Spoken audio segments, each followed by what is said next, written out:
হরিদাস, আজ যদি 5 কেজি মাছ পাই তাহলেই লক্ষ্যপূর্ণ। এগুলো নিয়ে বাজারে যাব বিক্রি করতে। আচ্ছা, এবার জালটা টানি। আরে, মনে হচ্ছে মাছ পড়েছে। আহ আহ হ্যাঁ, ধরা পড়ে গেছে। এবার বাজারে রওনা দিই, না হলে দেরি হয়ে যাবে। চল চল চল। ও গণেশদা, এখনো মাছ ধরা শেষ করনি বুঝি? আরে বোস, এখনই শেষ করলাম। আর 2বার জাল ফেলব, তারপর বাজারে যাব। তুমি কি করছো? হ্যাঁ দাদা, আমি তো সামান্য মাছ পেয়েই খুশি।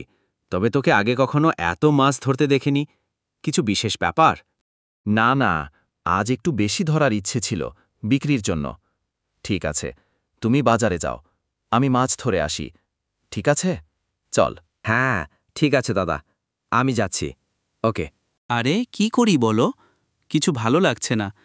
যা খাচ্ছি পেটে যাচ্ছে না, তাই সকাল থেকে একটু হাঁটছি। অনেক দিন ধরে কিছু খেতে পারছি না। কে জানে আর কতদিন বাঁচব।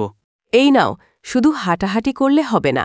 আমি নিমপাতার তিতা রস বানিয়ে এনেছি, এটা খাও। আরে আরে, তুমি আবার আমায় কষ্ট দিতে উঠেছ হেমা?